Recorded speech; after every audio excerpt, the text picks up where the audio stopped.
Hi everyone, in this video I'm going to go through an activity using matplotlib for plotting. So you can find this in the matplotlib reading page where the activities are. We'll start off by downloading graph.py. I'll save it in my regular CSDI 127 summer folder. And then I'm going to open up idle so that I can open that file.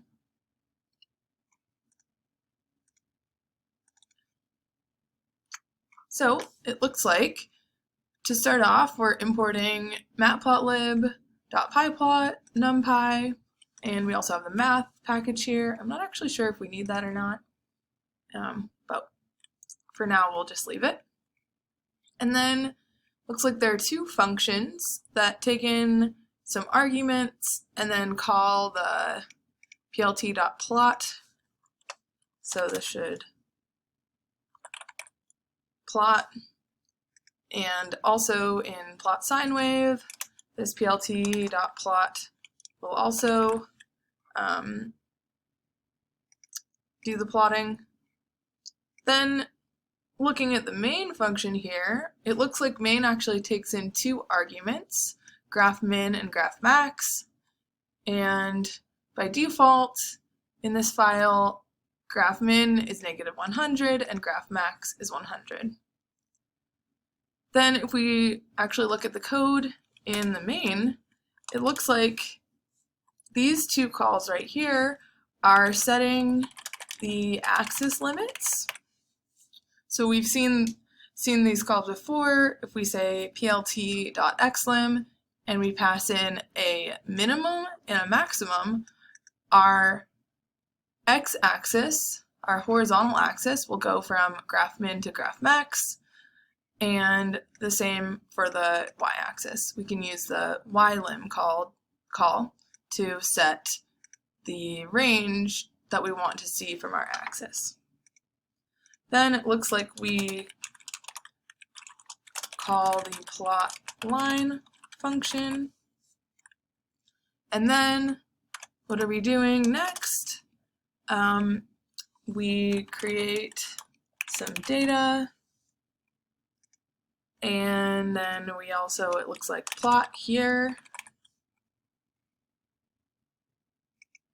And then finally, we call the plot sine wave function. And then plt.show, we remember that just displays the plot in its current form on the screen. Display plot on the screen. So let's just go ahead and run this and see if our predictions are true. And so let's see, what do we see here? Well, our x-axis does indeed go from -100 to 100, and we can see that that's because we passed in -100, 100 to our main function, so that when plt.xlim is called, it's called with -100 to 100. So if we were to do something like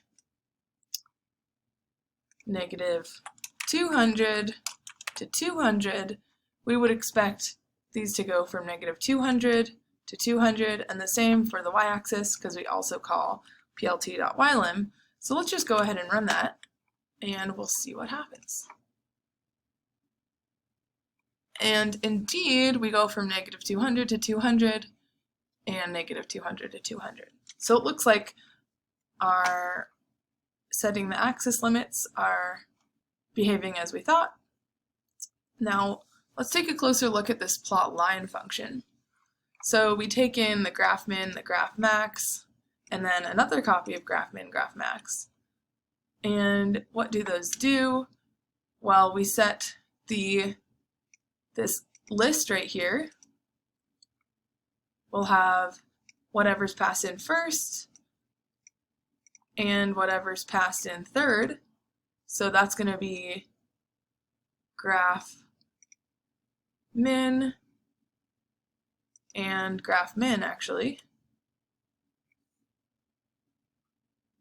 and whatever's passed in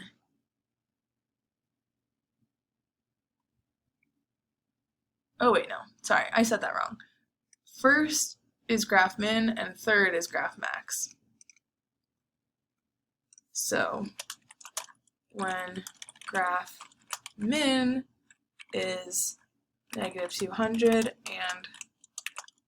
and well, graph max is 200, x equals, it should be what was in the first position was a graph min, so this would be -200, and what was in the the third position was a graph max. We can see in the call here, the third position, so this will be a 200, and then what will y be?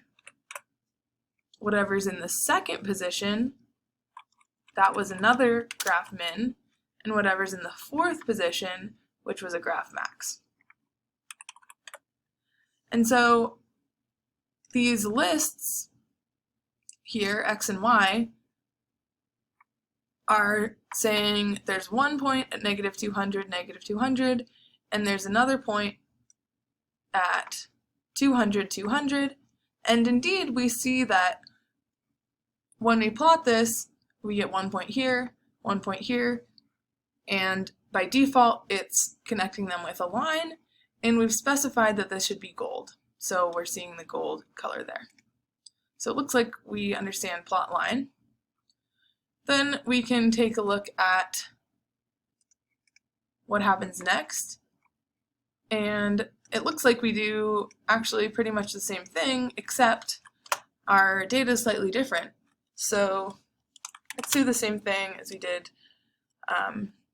inside the plotline function and say when graph min is -200 and graph max is 200, then x array is the array, what, graph min, -200, graph max, 200, and y array is the array, graph max is 200, 200, and graph min is -200. So we can see that in plotline we are inputting lists to matplotlib, and in this bit of code inside the main function we're using arrays, and both work just fine. But when you're working on labs or programming assignments, make sure to see if you're required to use arrays, because that might happen. Okay, so we know what our x array and our y array are, and then when we call plot on our x array and our y array, we have 1 point at -200, 200, so here we are -200, 200, and another point at 200, -200, so it looks like this blue line is also what we would expect. And then finally, we call the plot sine wave function. We input graph min over 2, graph max over 2, and graph max over 4, and those, it looks like, are where our sine wave should start, where our sine wave should end, and what the amplitude of our sine wave should be. So, for example, what happens if we take this out here and run this? Well, now I think the amplitude will be the entire height of our plot, and we can just test that, and indeed it is. So here we can see that because this variable was named descriptively, even before I looked at the code, I understand what this variable controls. So that's just kind of nice. And we generate our data as arrays using some NumPy commands. Linspace gives us a number from the first argument, or excuse me, Linspace gives us np.linspace creates 1000 values between start x and stop x. And then y. And then what do we do here to create y array? We use math operators on array. Because remember, we can just directly use math operators to operate on all the entries of the array. So it looks like we're first taking the sign of every entry in array, an x underscore array, and then we're multiplying each of those by the amplitude. All right. So I think we really have a good handle on what this is doing. So let's see what our tasks are. Okay, modify graphs.py to label the x-axis as x and the y-axis as y. So the command for setting these labels is, we'll first put a comment, set axis labels. So the command is just plt.xlabel to set the x label, and plt.ylabel to set the y label. And let's just double check that that's what we were supposed to do. X-axis says x, y-axis says y. So let's run that.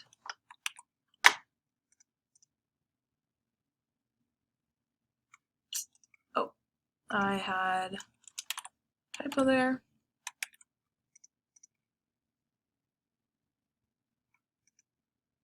Oh, and another typo. Great.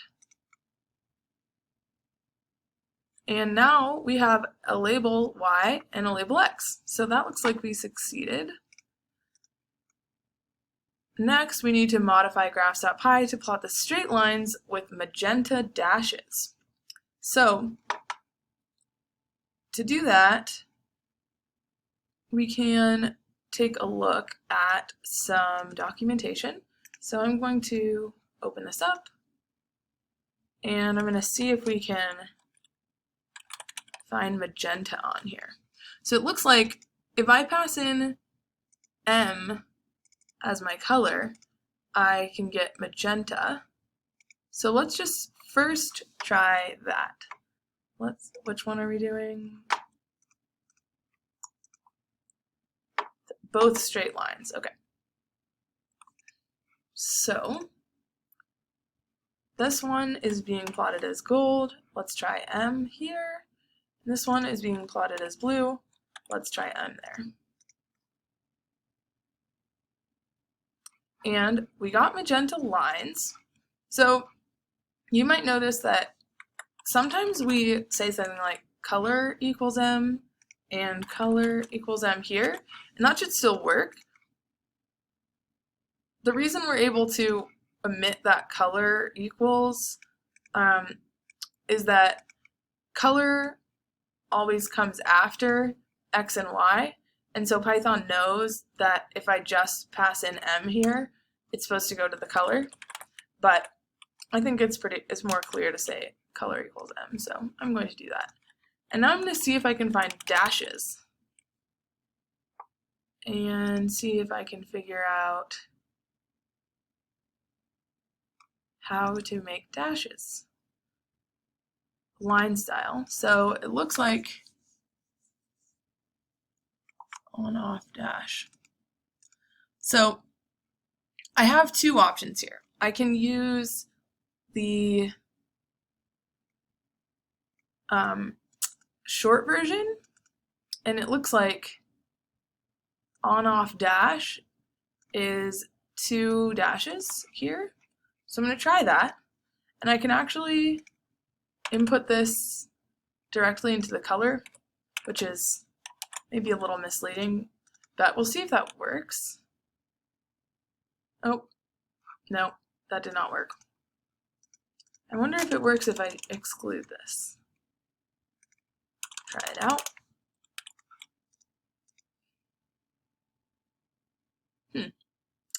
I guess maybe it interprets it as a sort of both color and line style variable if I don't tell it to be color. Let's see.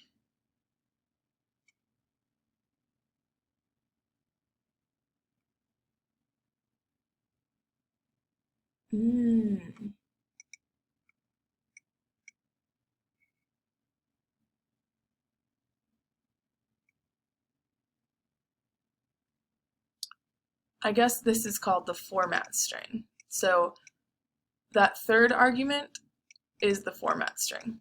But if you do specify that it should be a color, then it's the color, it's not the format string. So where's our plot? Okay, so we were able to get these dashed magenta lines first using the format string. So that's sort of the quick way to do it. But I think we also could do it this way. And we'll say line style equals dashed. And I guess I can leave this one. And we'll just see if we still get the same thing. Oh, I accidentally put an F in there. And so yeah, it looks like I have two options. I can either use the long way by specifying the color and then specifying the line style, or the short way by using this string here that's just a single character for the color and then a known string for the line style. All right, what else do we need to do? Go back over here. We want to draw our sine wave with 5-point size. So again, I'm just going to go to the documentation and see what I can find about size. And I wonder if this is line width. So I'm going to try the line width parameter. And that should be in plot sine wave, right? So that's just something that I pass in to plt.plot. I say line width equals 5, and let's see what happens there. Well, they look pretty darn big, huh? Maybe let's make our amplitude not back to divide by 4. And let's make this back to 100, 100, because I think this might make our sine a little less tight. So now we see that these are very large, very thick lines. So the line width parameter is how we set how wide those lines are. Add our own function, plot new func, that plots a different sort of function on the same plot. Comment your function using a docstring. All right, so we need to make one more function here. I'll just put in this same comment here. It kind of looks nice, I guess. Why? Okay. What function will we do? Let's just do plot x squared. So we'll take in start x, stop x, and we'll give ourselves, oops, I need a colon there, give ourselves a docstring, plot a x, a square function. So I'm just going to use this same linspace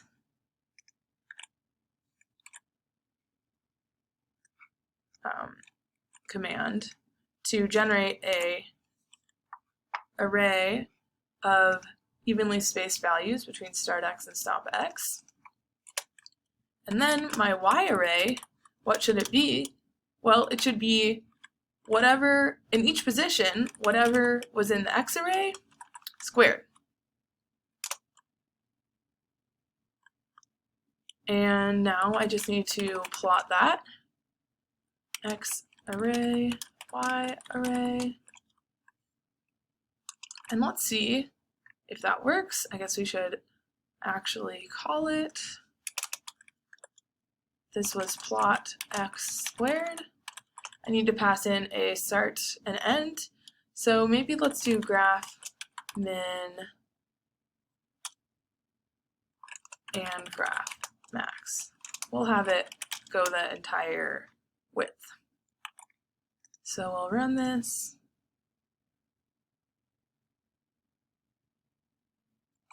And it looks like we've got X squared here.